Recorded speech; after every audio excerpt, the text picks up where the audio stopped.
예, 오늘은 요한복음 6장 35절 말씀을 공부하겠습니다.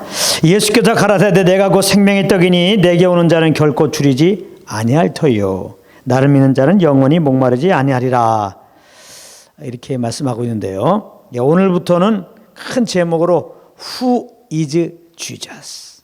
Who is Jesus? 예수가 누구인가? 이 큰 제목을 달고 이제 하나하나 공부하겠습니다. 오늘은 나는 생명의 떡이니, 내가 곧 생명의 떡이니 그랬잖아요.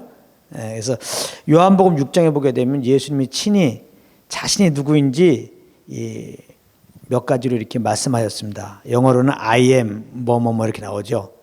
오늘은 내가 곧 생명의 떡이니, 또 내가 세상의 빛이니, 문이니, 또 선한 목자라, 부활이여 생명이니, 또 길이여 진리여 생명이니, 참 포도나무요, 이렇게 여러 가지 나옵니다. 그래서 이런 부분들을 이제 하나하나 오늘부터 시작해서 살펴보겠는데, 오늘은 첫 번째 요한복음 6장 35절에 나오는 Who is Jesus? 예수는 누구인가? 예수님이 친히 말씀하시기를 나는 생명의 떡이니 해서 오늘은 생명의 떡이니 라는 제목으로 공부하겠습니다. 오늘 말씀을 이제 잘 이해하기 위해서 요한복음 6장 1절부터 한번 말씀을 이렇게 살펴보겠습니다. 요한복음 6장 1절부터 15절까지 보면은 이제 많은 무리들이 이제 예수님께 나왔습니다. 근데 이 많은 무리들이 예수님께 나온 이유는 예수님이 사역을 할 때 보니까 이 병자들은 많이 이렇게 취하는 사역을 했어요. 그러니까 그런 표적을 이제 보고서 궁금도 하고 하니까 예수님께 이제 나왔습니다. 그래서 이제 예수님이 자기를 찾아온 자들에게 말씀을 증거한 다음에 그들을 이제 집으로 돌려보내려고 하니까 배고프게 생겼다 이 말이에요. 그래서 이제 예수님이 그 작은 한 아이가 보리떡 5개, 물고기 2개를 이렇게 이제 예수님께 가져왔을 때 예수님이 축사하시고 그것을 이제 제자를 통해서 나눠주라고 그랬죠.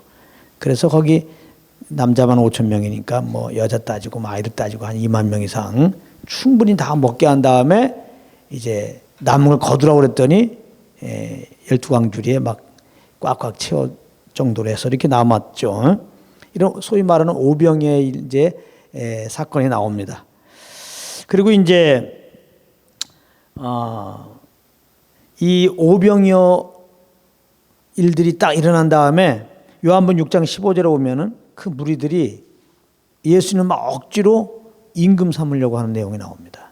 예수님 억지로 임금 삼으려고 그래요. 그러니까 예수님은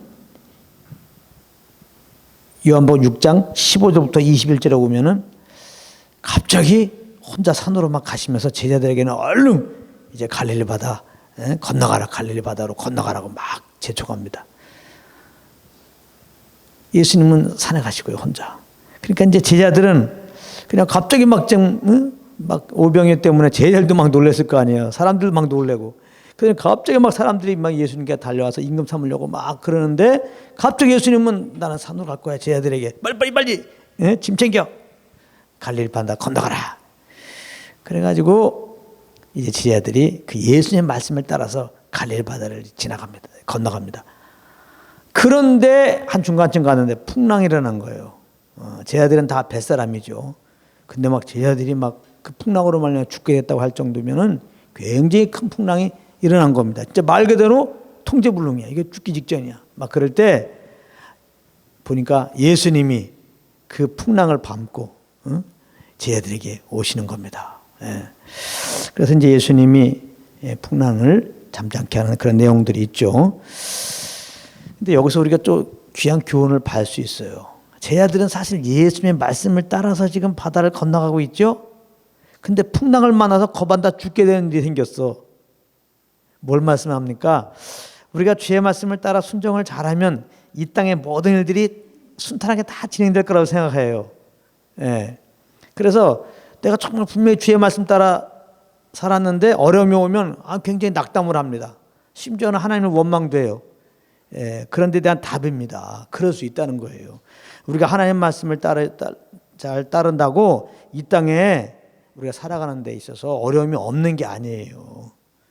우리가 주의 말씀을 순종하는 것과 이 땅에 어려움이 있는 것과 이게 이제 어려움도 있어요. 우리가 주님을 따라가면은 이 땅에 형통한다 그렇게도 가르치는데 이게 잘못 가르치는 거야. 절대 그렇지 않습니다. 주의 말씀에 순종하는 것은 정말 겁난 사람이고 제자들이라고 볼 수 있죠. 제자들은 정말 배운 대로 사는 자들 아니에요? 주님의 제자들. 그러니까 주님께 순종했더니 오늘 분명히 풍랑을 만났단 말이에요. 그럴 수가 있다는 거예요. 예수님도 제자들에게 의를 위하여 핍박을 받거든 막 그러잖아요. 의를 위하여 핍박을 받거든. 야고보서 1장에도 보면은 시험을 만나거든. 시험을 만날 수 있다고 얘기한단 말이에요. 그러니까 예수님을 잘 믿으면, 주님을 잘 따라가면은 이 땅에서 우환도 없고 어려움이 없다. 이렇게 증거하는 것은 그것은 맞는 말이 아닙니다. 우리는 이걸 모르면은 그런 말 전하면 아주 맞는 것 같아요. 우리 생각이 딱 그런 생각이 있어요. 뭔가 우리가 선행을 하고 똑바로 살면 신이 감동해갖고 우리 삶을 지켜준다. 반대로 우리가 좀 잘못 살면 신이 놓여가지고 저주를 준다. 이런 게 암암리에 있거든요. 그러니까 이성에 딱 맞는 거예요. 이런 메시지는. 우리가 예수님을 잘 믿으면 이 땅의 삶이 형통하다. 근데 성경은 그렇게 말하고 있지 않아요. 이게 제가 굉장히 길게 얘기하는데 잘 하셔야 돼요. 많은 분들이 이제 내가 주님 앞에 나름대로 조금 못 살았다고 그럴 때 어려움 오면 그런 말 생각 안 하죠.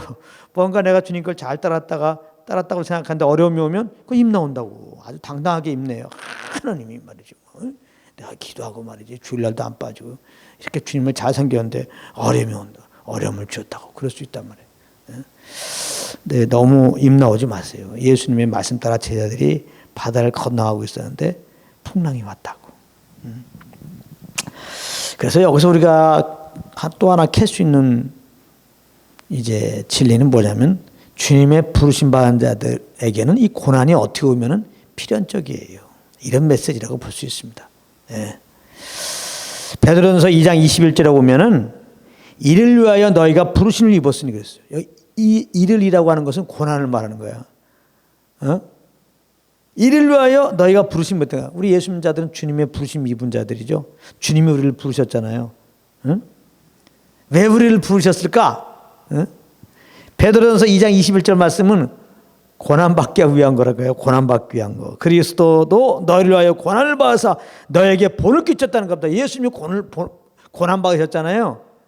물론 이제 우리를 궁극적으로 구원하기 위해서 고난의 길을 가셨지만은 오늘 말씀에 보게 되면 예수님이 고난 받으신 것은 우리 예수 믿는 자들의 그 삶의 본이 되기 위해서 고난 받으셨다는 거야. 그러니까 예수님이 구원받는 우리들은 예수님이 고난 받으신 것처럼 당연히 고난이 있단 말이에요. 너에게 본을 끼쳐 그 자취를 따라오게 하려 함이니라. 그러니까 이제 또 우리가 고난을 받을 때 가장 힘들다고만 생각하지 말고 이제 우리의 본으로 고난 당하신 예수님을 바라보라 이 말이에요. 예수님은 하나님이 이 고난을 받으셔 십자가에서 우리 대신 십자가에서 피 흘려 죽으시면 이제 부활할 것들을 다 예수님은 아셨죠. 그 부활의 영광을 바라보며 이제 고난일지라도 그 아버지의 뜻이 있는 그 길을 간 거거든요. 그렇게 볼 때 우리 예수 믿는 자들에게는 동일하게 부활의 소망이 우리들에게도 있죠. 하나님 나라의 후사로 부르심 받았기 때문에 예수님과 함께 그 하늘의 영광에 참여한 바가 되죠. 그렇게 우리에게 분명히 약속이 있단 말이에요. 예수님이 그 하나님의 부활의 약속을 탁 기억하면서 아버지의 뜻 따라 가다 보니 고난도 받으신 것처럼 우리에게는 분명히 예수와 함께하는 그 하늘의 영광이 있단 말이에요. 그 영원한 영광을 이제 참여하도록 부르심 받은 자들은 이 땅에서 고난도 예수와 함께 받아야 할 것이다. 로마서 8장에 말씀하고 있단 말이에요. 이거를 잘 아시고 그러니까 우리가 고난 받으면 어떻게 해요? 주님을 더 뒤로 하는 거 아니라 더 주님을 바라봐야 된다고. 더 주님을 바라봐야 돼. 그러면 고난을 능히 이길 수 있는 힘과 그 믿음을 주님이 주십니다. 그래서 그러면 왜 정말 주님이 부르신 자들 또 주님의 말씀 따라 살겠다고 헌신한 주님의 제자들에게 이 고난을 주실까? 다른 것이 아니에요. 나를 부인하고 온전히 주님만 신뢰하는 자가 되게 하기 위해서 나를 내려놓고 내 의를 내려놓고 내 힘을 내려놓고 내 계획을 내려놓고 오직 주님만 신뢰할 때 주님이 그를 통해서 나타날 수 있는 거거든요. 주님의 일은 주님의 일을 하시는데 이렇게 정말 주님의 부르심 받고 온전히 주님이 나타나셔서 해서 정말 주님만 나를 통해 나타나기 원하는, 정말 내 죽을 몸에 주님의 생명만 나타나기 원하는 그런 자들을 통해서 하나님이 나타나서 그 일들을 하시거든요. 그러니까 이게 주님의 동역자로 부른 우리들을 하나님이 이렇게 고난이라는 곳에 넣어서 우리 자아를 완전히 파쇄하는 거죠. 나를 내려놓고 주님만 의지하게 하는 거예요. 야고보서 1장 3절 4절에 그렇게 말씀하고 있습니다. 이는 너희 믿음의 시련이 인내를 만들어내는 줄 너희가 알미라. 인내를 온전히 이루라. 이는 너희를 온전하고 구비하여 조금도 부족함이 없게 하려 함이라. 조금도 부족함이 없게. 그러니까 고난이 왔을 때 인내함을 그러잖아요. 인내. 고난이 오면 이렇게 고난이 인내를 만든다고 그랬잖아요. 고난이 오면 내 힘으로 뭐 이겨 나갈 수가 없어요. 고난이 왔는데 내 힘으로 이길 수 있으면 이게 고난이 아니지. 나름대로 막 이기려고 그랬는데 못 이기니까 고난이지. 어쨌거나 뭐 어떤 종류의 고난일지 모르지만. 그래서 이제 우리가 고난을 딱 당할 때 예수님을 바라보며 인내하는 거예요. 주님이 이 고난을 풀을 때까지. 주님께 모든 걸 맡기고 우리는 오히려 주님을 기대하는 자리로 가는 겁니다. 고난 가운데 있을 때 고난 당하신 예수 그리스도를 바라보며 예수 그리스도를 그 약속 따라서 이렇게 부활의 영광을 인도하신 주님, 우리를 부르실 때 우리에게 약속의 말씀을 주셨잖아요. 그 약속의 말씀으로 우리를 이제 반드시 인도하실 그 주님을 바라보면서 인내하는 겁니다. 인내하는 거예요. 주님을 기대하면서. 소망 중에 줄거라고 그랬잖아요. 로마서 5장에는. 환난 중에 소망 중에 줄거란 말이에요. 환난을 당해도 반드시 우리가 이제 부활의 영광에 참여할 그 소망을 딱 가지게 되면 줄갈 수 있다는 거예요. 그래서 우리는 고난이 왔을 때 진짜 아무것도 할 수 없어서 주님만 바라보고 주님의 그 길을 구하고 주님이 이제 약속 따라서 인도할 것을 기대하면서 이렇게 그냥 인내만 했는데 우리는 인내하는 가운데 사실은 하나님은 우리를 이렇게 훈련시킨다는 거죠. 온전하여 구비하여 조금도 부족함 없는 자로 만드신다는 거죠. 내가 주님의 형상을 이룰 수 없어요. 많은 사람들이 성화되자 그러는데 우리가 어떻게 성화됩니까? 될 수 없어요. 우리를 정말 주님의 생명으로 예수 믿을 때 하나님의 자녀가 되고 새로운 피조물 되신 하나님이 이렇게 적절한 고난을 우리에게 주실 때 우리가 고난 중에 주님 바라보면서 인내하고 있으면 그 인내할 때 아무것도 우리는 안 하니까 아무것도 안 되는 것 같지만 안 그래요. 하나님 안에서는 우연도 없고요. 우리가 이렇게 인내하고 있을 때 주님이 역사하신단 말이에요. 역사에서 결국 우리를 이렇게 나를 신뢰하지 않고 주님만 신뢰한 자로 그렇게 만드세요. 그렇게 만드신다. 그러니까 고난을 많이 통과할수록 더 나를 신뢰하지 않고 고난을 많이 통과할수록 더 주님만을 신뢰하는 열매가 나오게 돼 있어요. 근데 이게 예수 믿는 사람이라고 하는데 고난을 받았어. 누가 봐도 고난이야. 진짜 어려운 일들을 많이 당해. 근데 가만히 보면 여전히 자기가 부인되지 않았어. 여전히 자기가 의가 남아. 여전히 할 수 있다는 거야. 여전히 주님을 이렇게 신뢰하는 모습이 없어. 그런 사람들은 구원받지 않았을 가능성이 많아요. 정신 똑바로 차리십시오. 이런 고난들이 연속해서 있는데 여전히 내 의가 남아있어요. 예전과 고난 받기 전과 똑같아. 정말 나를 의지하고 사는 그 정도가. 고난을 받았다고 그러는데 주님을 의지하고 사는 정도가 얼마 안 되는 그 정도가 고난 받기 전과 똑같아. 고난 받은 후가. 그거는 구원받지 않았을 가능성이 많습니다. 절대로 주님의 자녀들은 그렇지 않아요. 분명히 시험 받을 쯤에 피할 길을 내서 그랬거든요. 예수님이 길이요 진리요 생명이에요. 예수님이 피할 길이에요. 정말 예수님을 주님을 모셔서 겁난 자들은 어려움이 올 때 정말 주님만 의뢰하게 돼 있어요. 벌써 어려움이라고 하는 것은 좀 전에 말했잖아요. 내가 할 수 있는 게 없어서 어려움인데 이제 하다 안 될 때 나를 의지하지 않아요. 정말 주님만 의지하게 돼 있어요. 그래서 하나님이 고난을 주는 거예요. 고난 주면 반드시 이제 주님만을 의뢰할 줄 알기 때문에 고난을 허락한 거죠. 근데 그냥 고난을 누가 봐도 진짜 엄청난 고난이야. 근데 고난을 계속 주었는데도 전혀 변함이 없어. 그 사람은 겁나지 않은 사람들이죠. 예, 고난이 와도 그냥 자기 힘으로 계속해서 이겨나가려고 하는 거예요. 계속해서. 예. 아무튼 너 고난 받았니? 한번 변화된 거 보자. 이렇게 해서 사람들 주님의 사람인지 체킹하라고 말씀한 게 아니라 우리는 뭐예요? 이제 고난이 올 때 주님 바라보면서 인내하면서 이제 주님께 나가면 그 고난을 통해 주님 우리를 양육하신다는 거 기억하고 주님께 더 나가면 되는 겁니다.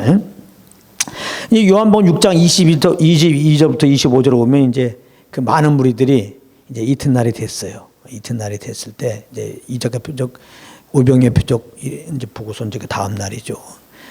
얼마나 또 궁금하겠어요. 오병이 형이 또 그냥 그 표적까지 봤는데 그때 떡도 많이 잘 먹었는데 고기도 잘 먹고 예수님 또 막 찾는데 잘 안 찾아요. 열심히 그냥 찾아갖고 이제 그들 입장에서는 바다 건너편으로 가는 겁니다. 예수님 바다 건너편에 갔으니까 바다 건너편에 가갖고 이제 예수님을 이렇게 만납니다. 그러면 우리 편에서 볼 때는 예수님 만나려고 막 아침부터 일어나고 이렇게 막 나를 찾다가 못 만나니까 막 바다 건너갖고 이렇게 왔다고 생각하면은 예수님이 그냥 칭찬할 만한데 요한복음 6장 26절 27절은 이렇게 말씀하세요. 자기를 찾으러 온 무리들에게 예수님이 너희가 나를 찾는 것은 표적을 본 까닭이 아니요 떡을 먹고 배부른 까닭이로다.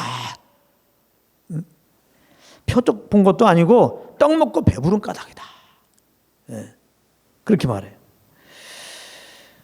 썩는 양식을 위하여 일하지 말고 영생하도록 있는 양식을 위하여 하라. 이 양식은 인자가 너에게 주리니 인자는 아버지 하나님의 인치신 자니라. 이렇게 말했거든요. 여기서 보면은 썩는 양식을 위하여 일하지 말고 영생하도록 있는 양식을 위하여 하라. 예수님이 이 오병이어 표적을 보였을 때 사람들이 예수님을 이렇게 임금 삼으려고 할 때 예수님을 산으로 피한 이유가 이제 사실 이 구절에 나온 거예요.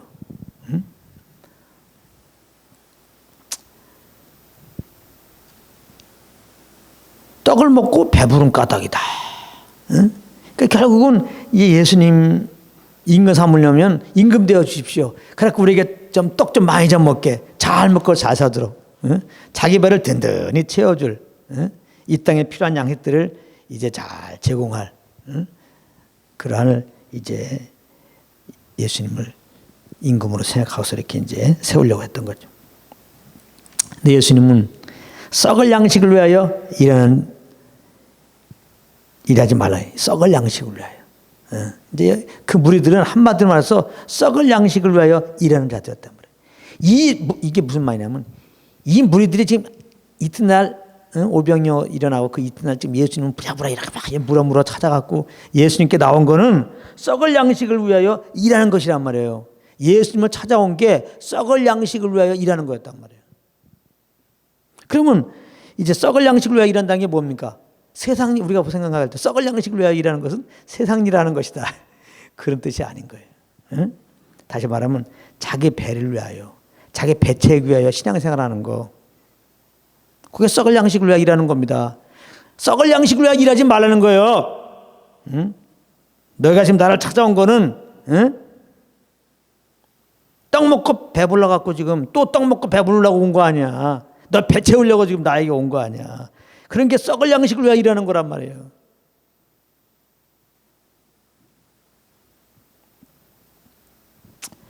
그렇다면은 그때나 지금이나 교회 안에 이런 무리들이 여전히 존재합니다.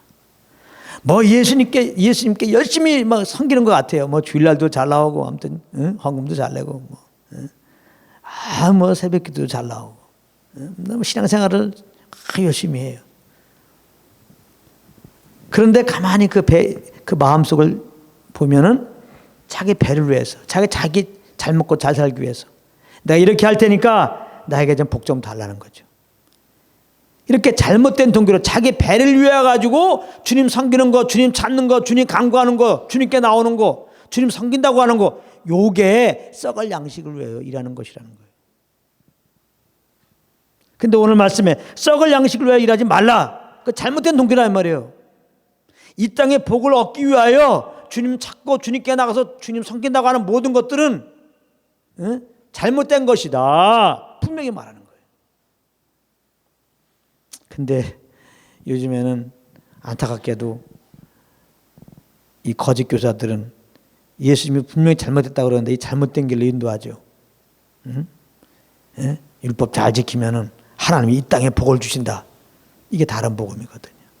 예수님 하신 말과 완전히 그냥 대치되는 말씀 아니에요. 썩을 양식을 위하여 일하라는 겁니다. 다른 복음은. 11조 내라. 하나님이 복 주실 것이다. 다른 복음이에요. 물론 정말 하나님의 구원의 은혜 감사함으로 내는 거, 그렇게 헌금 내는 건 아멘입니다. 그렇게 또 마음을 정해서 나는 한 달에 한 번씩 10의 1조는 정말 하나님께 감사함 드린다. 이런 의미는 괜찮아요. 근데 복 받기 위해서 정말 창고에 쌓아둘 것이 없도록 하나님이 쌓아줄 것들을 바라보면서 11조 낸다. 다른 복음입니다. 얼마나 그렇게 많이 가르치냔 말이에요.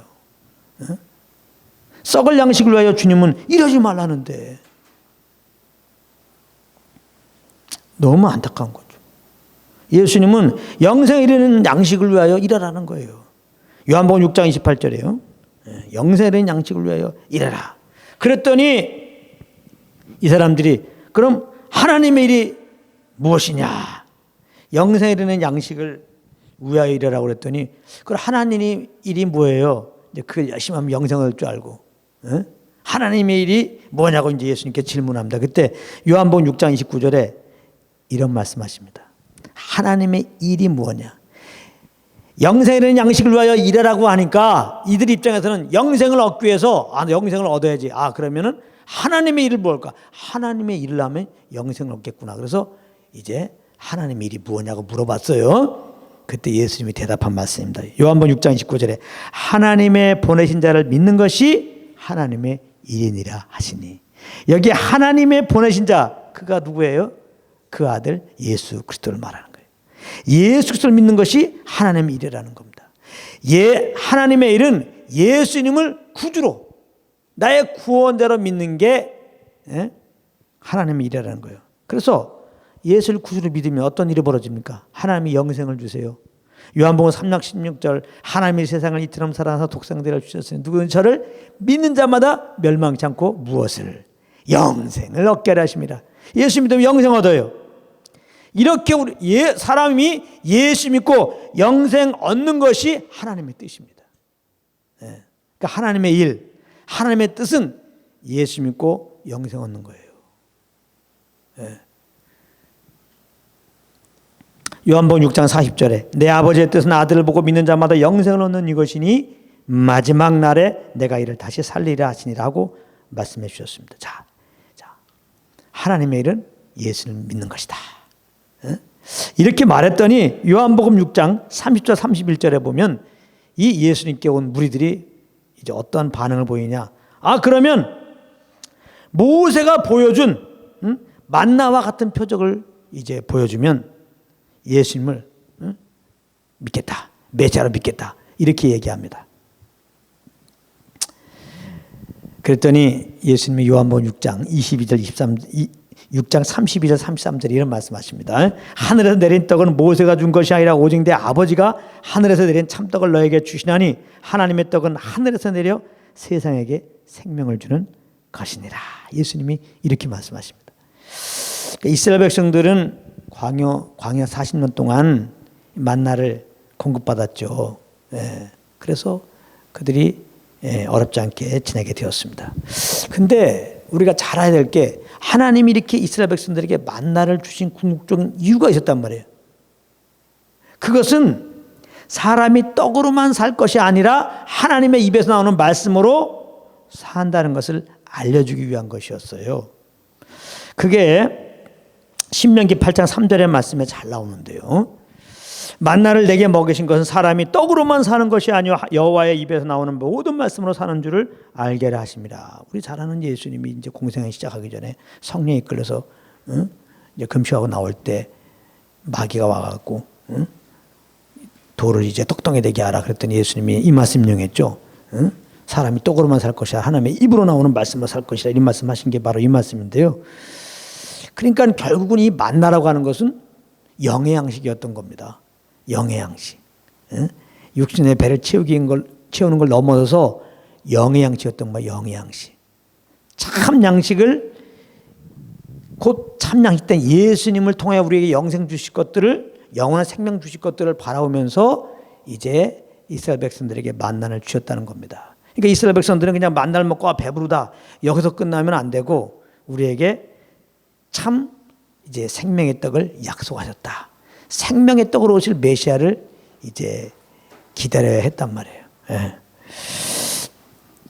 근데 이 예수님께 지금 나온 무리들은 이러한 하나님이 모세가 인도할 때 하늘에서 내려준 이 만나의 의미를 예수님 찾아온 사람들은 몰랐단 말이에요.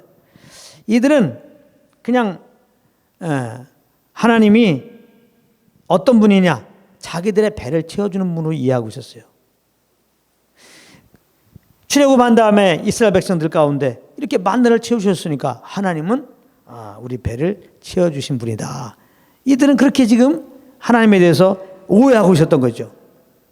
그러니까 오병이의 표적을 보였을 때 뭔가 예수님은 이게 특이한 분이야. 이 오병이로 지금 배고픔을 달랬단 말이에요. 그러니까 예수님을 임금으로 세우면은 우리들이 이 배를 채워줄 거 아니냐. 그래서 예수님을 임금으로 세우려고 했던 거거든요. 그리고 지금 예수님이 내가 메시아다. 하나님의 보낸 자를 믿는 게 하나님의 일이다. 내가 지금 메시아다. 하나님 보낸 메시아다. 그러니까 또 얘기하는 거예요. 만나와 같은 표적을 또 보여달라는 거예요. 그러니까 지금 예수님께 나온 무리들은 오직 뭐예요? 자기 배만 채워달라는 거예요. 웰빙의 삶을 원하는 거예요. 웰빙의 삶을 원해갖고 지금 하나님께 나온 거예요. 예수님께 나온 거라고. 이게 지금 이들만이냐 말이에요. 지금도 우리 교회 가운데 이렇게 주님을 섬긴 자들이 많이 있어요. 네.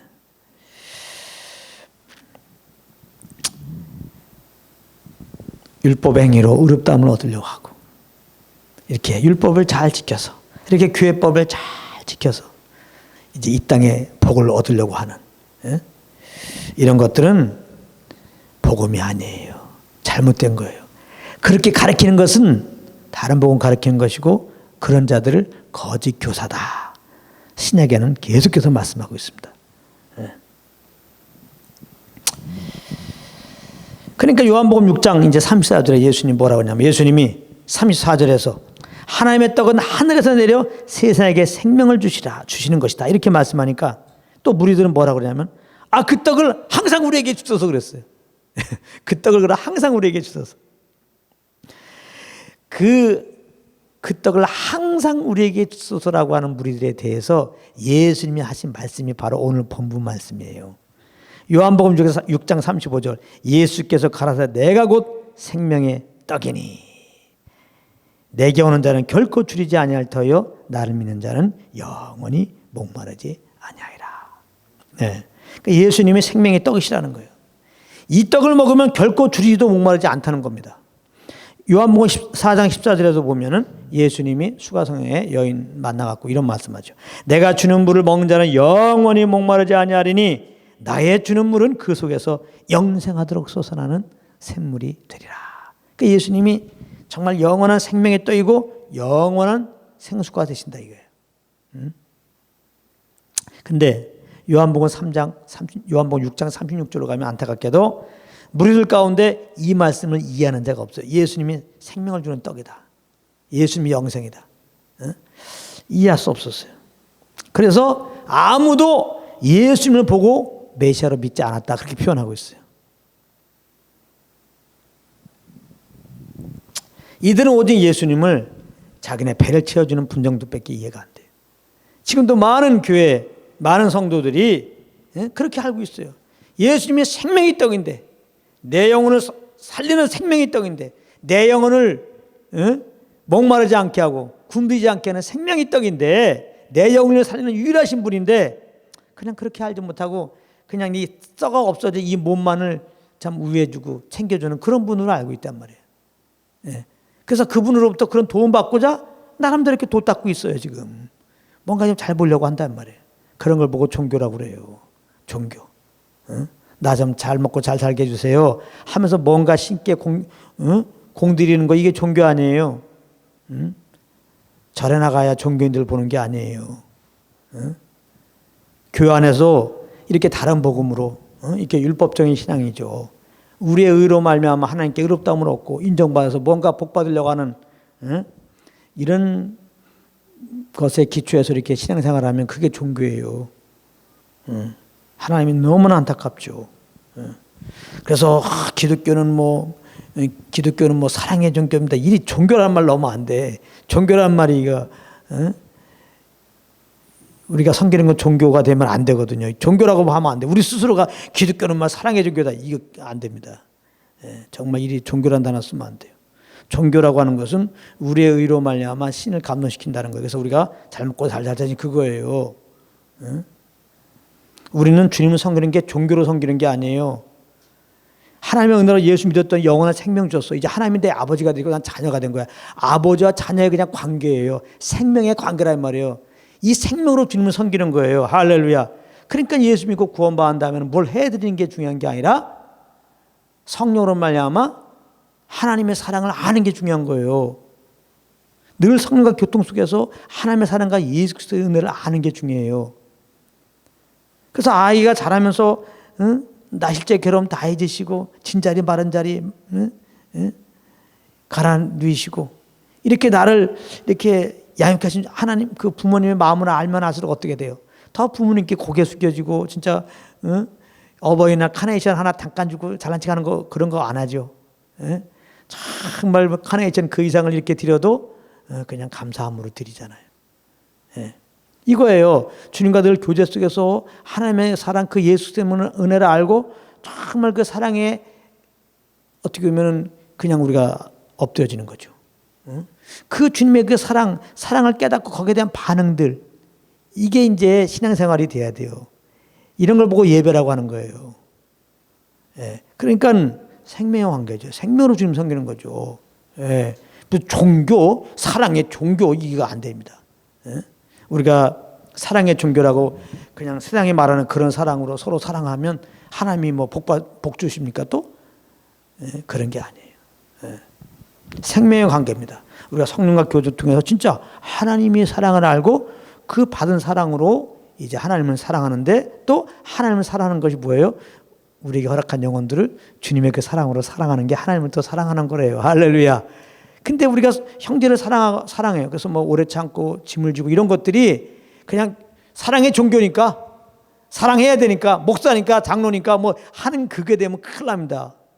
그게 아니고 성령으로 말하는 주님과 교제 속에서 하나님의 사랑, 그 예수 십자가를 통해 나타나는 그 하나님의 사랑을 알고 이제 그 사랑의 동기가 되어갖고 영혼을 섬기는 겁니다. 이건 종교가 아니죠. 생명으로 섬기는 거죠. 할렐루야. 이거예요. 이것이 이제 예배고, 이것이 바로 교회 생활인 겁니다. 예수만이 생명의 떡이라는 거, 이 무리들은 예수만이 영원한 생명을 주신 분이라는 거, 예수님이 우리 대신 생명 주기와 십자가에 피 흘려 죽으시고 부활하신 구원자라는 거 관심도 없고 알 수도 없어요. 그래서 그 예수를 믿을 때 영원한 생명 얻는다는 거, 무엇을 해서 얻는 것이 아니라 그냥 예수를 믿으면 그냥 영생 얻는다는 거, 이거를 이들은 모르는 겁니다. 근데 사실은 이것은 이들에게만 해당되는 게 아니에요. 사실은 사람들은 예수님이 생명이 된 것을 몰라요. 이 복음은 예수님이 하나님의 아들이시여 그리스도시라고 하는 것은 사람으로서는 절대 깨달을 수 없어요. 예수님이 제자들에게 너희는 나를 누구라 하냐, 그러니까 베드로가 주는 그리스도시요 살아계신 하나님의 아들입니다, 이렇게 고백을 했어요. 그러니까 예수님이 아이 바요나 시몬아 내가 복이 있다, 이렇게 말씀하시면서 마태복음 16장 11절에 이것을 내게 알게 하니는, 예수님이 하나님의 아들이요 그리스도라고 알게 하니는 혈육이 아니요 하늘에 계신 내 아버지다. 너가 잘나갖고 안 게 아니다. 너가 받은 교육이 탁월해서 안 게 아니다. 너가 똑똑해서 한 게 아니다. 하나님께서 예수가 하나님의 아들이요 그리스도인 것을 알게 하셔서 그렇게 너가 믿고 고백한 것이다, 이렇게 말한 겁니다.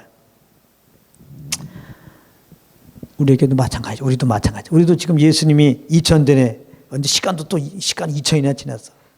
그것도 우리나라도 아니고 유대 땅에 오셔서 십자가에 죽으셨다가 4일 만에 부활하시고 하늘에 올라가신 그 예수라고 하는 분이 하나님의 아들이요, 정말 나를 위해 십자가에 죽으시고 부활하신 나의 구원자라고 이렇게 우리가 알고 믿고 고백하는 것은 이게 다 하나님의 은혜예요. 할렐루야. 하나님이 예수님을 구주로 알게 하셔갖고 그 믿음을 주셨단 말이에요. 그 예수님 믿는 믿음을. 그래서 이제 성령으로 믿음으로 예수님은 나의 주이십니다, 이렇게 고백해서 구원받았다는 거. 할렐루야. 예, 그래서 이제 우리가 예수님이 이렇게 지금 직접 그들 앞에서 이렇게 생명의 떡이라고 그래도 그걸 모르고 말이지 계속 그 배를 위하는 그런 이런 사람들 보면서 아유 진짜 강팍하구나, 목이 곱구나, 그렇게 하면 안 돼요. 다 우리도 그런 수준이었다고.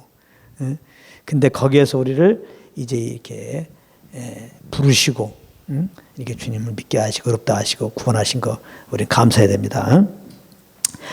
요한복음 6장 37절에 보면은 이제 놀라운 것은요, 여기에는 예수님이 주시는 떡과 생수를 얻고자 나오는 사람들이 있어요. 지금까지는 예수님께 나왔던 무리들은 전혀 그렇지가 않아요. 영원한 떡과 생수를 얻고자 나오는 게 아니에요. 정말 자기 배를 채울 그 양식을 바라보며 나왔어요. 근데 요한복음 6장 37절에 보면 나옵니다. 아버지께서 내게 주시는 자는 다 내게로 올 것이요, 아버지께서 내게 주시는 자, 호바, 예수님, 하나님께서 예수님께 보낸 자들이 있다는 겁니다. 우리가 예수 믿고 구원받았다면 하나님께서 예수님께 우리를 보낸 자예요. 할렐루야. 예수님이 생명의 떡이다. 예수님만이 정말 영원한 생수가 되신다. 예수 안에 영원한 생명이 있다. 이거를 알게 하시고 기꺼이 예수님께 딱 내 걸 다 내려놓고 예수님께 나가서 정말 예수님을 나의 주인으로 영접하게 한 게 하나님께서 그런 은혜를 주셨다는 거예요. 하나님이 우리의 눈을 열어서 예수가 구주인 걸 알고 예수님께 나가게 했다. 지금 그렇게 말씀하는 겁니다. 그러니까 우리가 정말 예수를 구주로 믿게 된 거, 영생 얻은 거 진짜 감사한 거예요. 이런 은혜를 주지 않았다면, 예수님을 알게 하지 않으셨다면 당연히 예수님을 믿지 않았을 것이고, 혹시 교회 나와도 종교적으로만 섬겼을 거 아니에요. 종교적으로 내 의로 말미암아 의롭다함 얻으려고 했을 거 아니에요. 그러니까 당연히 구원 못 받죠. 어차피 사람은 다 한 번 죽는데, 그 다음에 지은 죄로 심판받고 영원한 불못에 가게 됐는데, 이렇게 하나님이 이렇게 예수님을 구원자를 알고 믿고 고백해서 구원하셨으니 얼마나 감사해요. 에베소 2장 8절 9절이 하나님의 은혜로 인하여 믿음으로 말미암아 구원 얻었나니 이것이 너에게 난 것이 아니요 하나님의 선물. 하나님의 선물. 하나님의 선물. 하나의 선물이 뭐예요? 믿음. 예수를 믿는 믿음 주신 것도 하나님의 선물이고, 그 믿음으로 이제 구원 베푸신 것도 그것도 선물이다 이 말이에요. 그런가 하면은 고린도전서 12장 3절에 오면은 성령으로 아니하고는 예수를 주라 신할 수 없다. 우리가 예수를 주라 신한 것은 성령의 도움 따라서 한 거구나, 이렇게 분명히 말씀하고 있어요. 요한복음 이제 6장 38장 39절에 보게 되면 이제 예수님이 하나님으로부터 이렇게 보내심 받아서 이 땅에 오신 이유를 말씀하는데, 자기의 뜻을 행하기 위한 것이 아니라 하나님의 뜻을 행하기 위하여 왔다. 이렇게 하면서 이제 하나님으로부터 부르심 받은, 이렇게 그러므로 구원받은 우리들에게 놀라운 약속을 했어요. 오늘 요 말씀하고 이제 마치겠는데, 오늘 요 말씀을 잘 받으면 이제부터는 잠을 안 자도 그냥 안 피곤합니다. 이제 어떤 일이 우리에게 오고 진짜 고난이 와도요, 흔들림 없는 신앙이 됩니다. 이제 정신 바짝 들어서 이제 들어야 되겠죠. 자, 요한복음 6장 39절 40절에 이렇게 말씀하십니다. 내게 준 자 중에 내가 하나도 잃어버리지 아니하고 마지막 날에 다시 살리는 이것이니라. 내 아버지의 뜻은 아들을 보고 믿는 자마다 영생을 얻는 이것이니 마지막 날에 내가 이를 다시 살리리라 하시니라. 다시 말하면 내게 주인 자 중에, 하나님이 나에게 보내준 자 중에, 그래서 다시 말하면 예수 믿고 구원받는 자들은 하나도 잃어버리지 않고 마지막 날에 반드시 부활케 한단 말이에요. 다 부활의 영광에 참여하게 한단 말이에요. 다 하나님 나라로 들어가게 한단 말이에요. 할렐루야. 하나님의 은혜로 우리가 예수 믿고 구원받았는데, 그 구원은 영원한 구원인 것을 지금 말씀하고 있는 거예요. 이렇게 예수님이 분명히 약속하셨는데도 불구하고 지금 예수 믿고 영원한 구원받는 게 아니다. 지금 내가 믿고 구원받아도, 진짜 구원받아도 우리가 지옥 갈 수 있다. 구원을 잊어버릴 수 있다. 이렇게 말하면서 성도들을 겁주면서 다른 복음으로 율법주의 신앙으로 종교로 인도하는 그런 이론들이 많단 말이에요. 그거 조심하십시오. 절대 조심하란 말이에요. 에? 성경엔 계속해서 지금 예수님이 하신 말씀을 뒷받침해줘요. 빌립보서 1장 6절에 보면 너희 속에 착한 일을 시작하신 이가 그리스도 예수의 날까지 이루실 줄 우리가 확신하노라.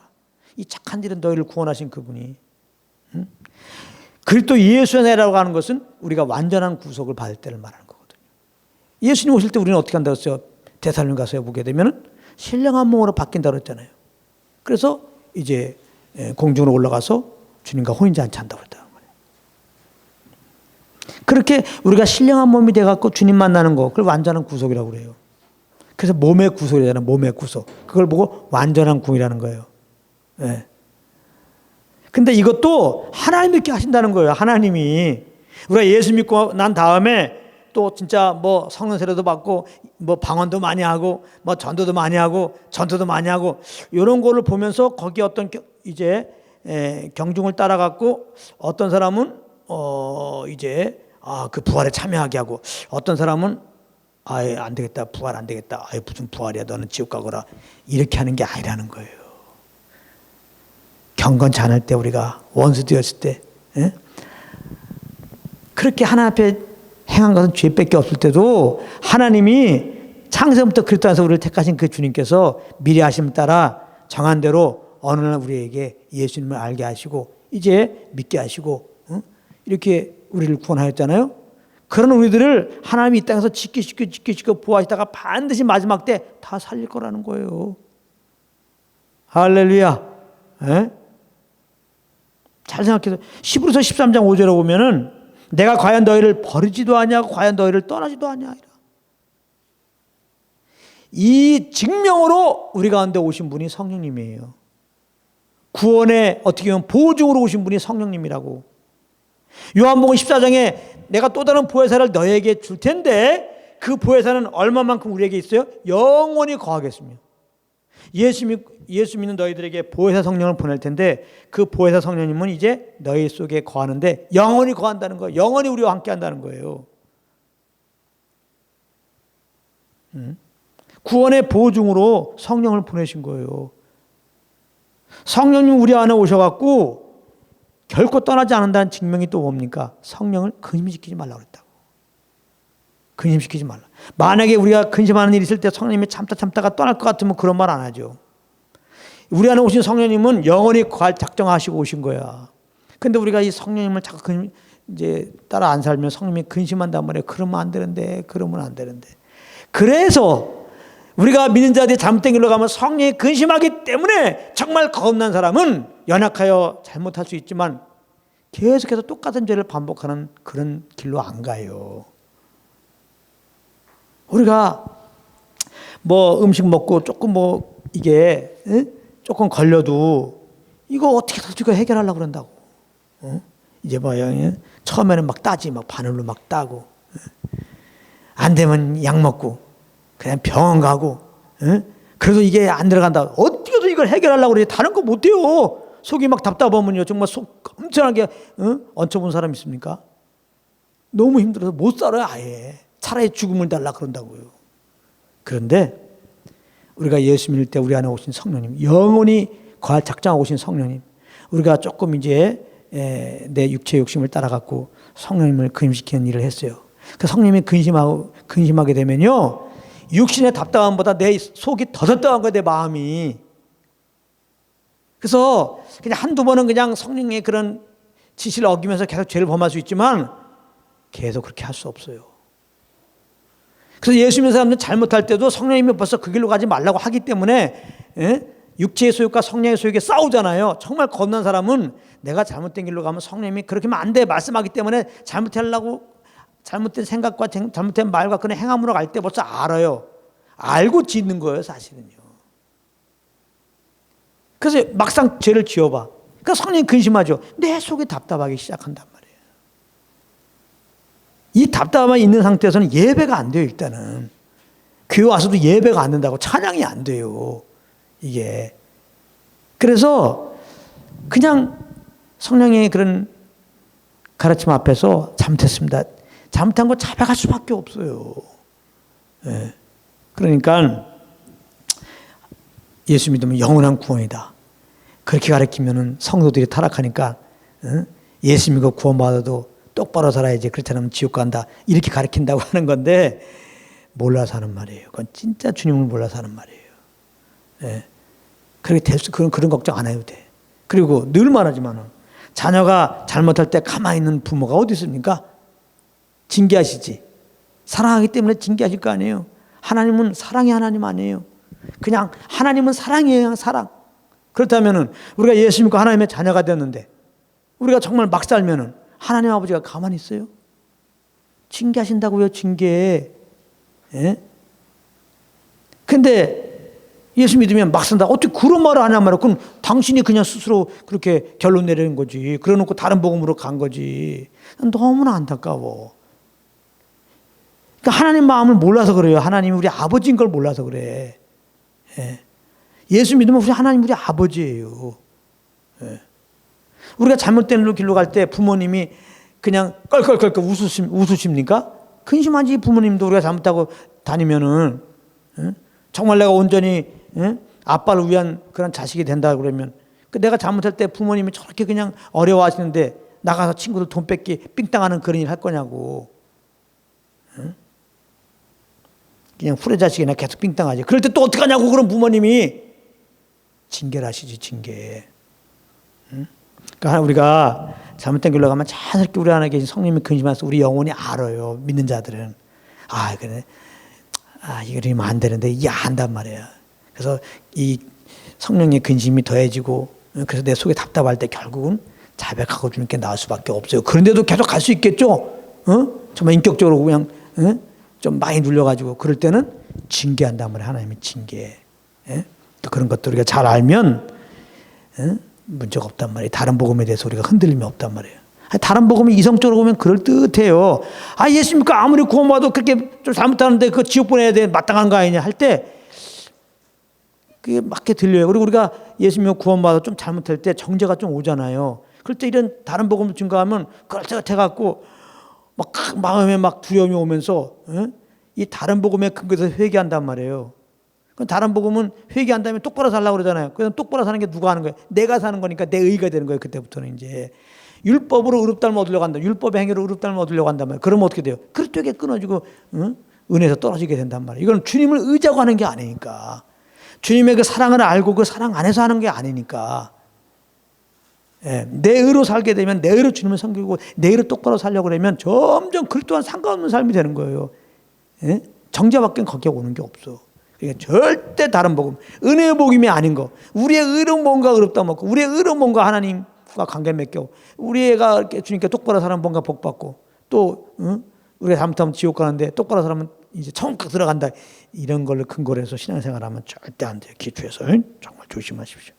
오늘 말씀이 계속 그래요. 요한복음 10장 28절에 내가 저에게 영생을 주노니 영원히 멸망치 아니할 터요. 아 예수님이 지금 말씀하고 있어요. 영생 주잖아. 하나님이 이제 예수 믿게 했잖아요. 그 예수 믿으면 영생 준단 말이에요. 예수님이 영원히 멸망하지 않아요. 영원히 영원한 구원이라는 거죠. 저희를 내 손에서 빼앗을 자가 없다는 거예요. 아무도.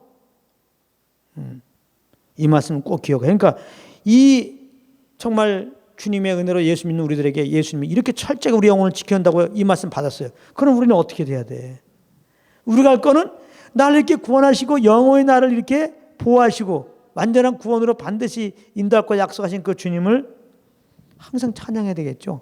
히브리서 13장 15절에 이러므로 우리가 예수를 말미암아 항상 참회의 제를 하나님께 드리자. 이런 그 이름을 증거하는 입술의 열매니라 그런 거예요. 그러니까 예수 믿고 구원받은 우리들은 그 구원받은 걸로 인하여 주님을 찬양하는 거예요. 나를 구원하실 뿐만 아니라 이 땅에서도 보호하실 뿐만 아니라 반드시 참 부활케 하시고 영원히 하나님 나라에서 이제 하나님의 후사로 이렇게 주님과 함께 살 것들을 하나님이 약속하신 거 믿기 때문에 이 구원의 주님을 찬양하는 거예요. 네. 우리가 아까 말했죠. 참 주님을 섬길 때 이게 찬양하면 섬기고 하면은 일들이 좀 이 땅 일들이 잘 풀렸으면 좋겠어요. 그럼 내가 정말 원없이 찬양할 수 있어. 이렇게 생각하죠. 또 우리 가운데 좀 어떤 어려움들이 있으면 조금만 풀어주면 내가 주님을 참 찬양할 거야 그러는데 아까 말했잖아요. 사실 어떻게 보면은 믿는 자들에게는 고난이 필요해요. 그래야 정말 내 걸로 이렇게 주님을 바라보다가 구원의 그 은혜를 생각하게 돼요. 진짜 정말 영원한 구원 받았지. 이 구원 받았지 않았다면 내가 아무리 지금 이런 일들 뭐 다 돼도 그거 지옥 가는 건데 그것도 내가 뭐 믿는 것도 아니고 이거 하나님이 믿게 하셔서 이렇게 나를 구원하셨는데 그리고 이 주님은 반드시 우리 영혼을 보호하시고 반드시 주의 나라로 영광의 나라로 인도하신다는데 감사하죠. 고난을 받을 때 정말 주님만 바라보다가 정말 더 정말 감사한 자가 되죠. 그래서 삶의 고난이 좀 있어도 우리는 뭐 해야 돼요? 항상 주님을 찬양해야 돼요. 우리 하박국 3장 17절 18절에 이런 말 했어요. 하박국 선지자가 비록 무화과 나무가 무성치 못하며 포도나무에 열매가 없으며 감람나무에 소출이 없으며 밭에 식물이 없으며 우리의 양이 없으며 외양간에 소가 없을지라도 나는 여호와를 인하여 즐거워하는데 어떤 여호와? 나의 구원의 하나님을 인하여 나에게 구원을 베푸신 하나님 때문에 나는 찬양하리라. 우리 찬양하는 근거, 예배하는 근거가 여기에 있어야 돼요. 사실 여기에 있지 않으면요, 다시 말하면 이 땅에 어떤 진짜 이 땅의 일들이 뭐가 잘 된 걸로 말미암아 여러분들이 기뻐하고 찬양하면 물론 기뻐하고 찬양하지만요. 그러나 너무 이 땅 잘 된 걸 갖고만 찬양하면 그거 일이 좀 꼬일 때 찬양하지 못해요, 당장. 그래서 예수님이 70인 제자들이 이렇게 전도하고서 막 귀신 쫓았다고 쫓아서 왔을 때 김새는 얘기한 거예요. 그걸 일단 너무 기뻐하지 말고 너의 이름이 하늘에 기록된 거 구원받은 걸로 기뻐하라는 거예요. 할렐루야. 너희들이 이 기쁨만에 딱 과하지 않으면은 그리고 뭐 귀신 쫓아서 좋은 기쁨이 게 며칠 가겠냐 그러는 거죠. 그리고 이제 귀신을 쫓았는데 좀 안 나갈 때 있어. 낙담하는 거죠. 아시겠어요? 항상 우리는 나를 구원하신 그 말씀, 그 은혜 여기에 기초해서 이미 우리는 구원 받았잖아요. 구원받은 우리는 반드시 이제 하나님의 보호 아래 있다가 영원한 하나님 나라에 들어가잖아요. 이 믿음으로 나를 구원하신 그 하나님을 기뻐하고 찬양하는 거예요. 할렐루야. 그렇다면은 하나님마다 꼬여도 괜찮다는 거예요. 그래서 야고보서 1장에 시험을 만나거든 온전히 기쁘게 여기라 말이야. 온전히 기쁘게 여기라. 말이 좀 안 맞아요. 시험 만나갖고 시험 당해서 어려워 죽겠는데 아주 그냥 기뻐하라는 게 아니라 온전히 기뻐하라는 거야. 아니 어떻게 온전히 기뻐하지?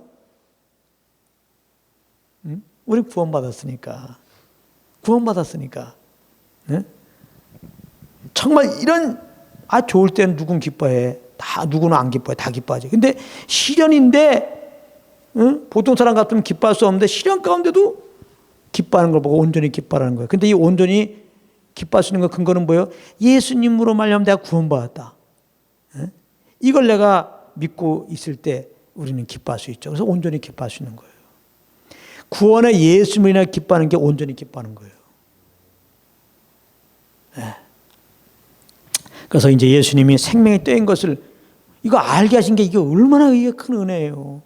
아주 이 생명의 떡이신 예수님 우리가 영접했기 때문에 우리 영혼은 굶주릴 수가 없어. 항상 사실 풍성해야 돼. 예수님이 내가 너에게 요한복음 10장 10절에 생명을 주고 풍성케 하라입니다. 이 풍성함은 뭐 물리적인 그런 풍성이 아니죠. 세상적인 풍성이 아니야 절대. 예수 믿으면 잘 먹고 잘 산다는 게 아니고 부자 된다는 게 아니고 생명으로 때 풍성케 하는 것은 주님을 아는 걸로 가득 채워진다는 거예요. 주님을 알게만 하면 내 영혼이 기쁘거든요. 사랑하는 사람과 이렇게 교제하면 그게 좋잖아요.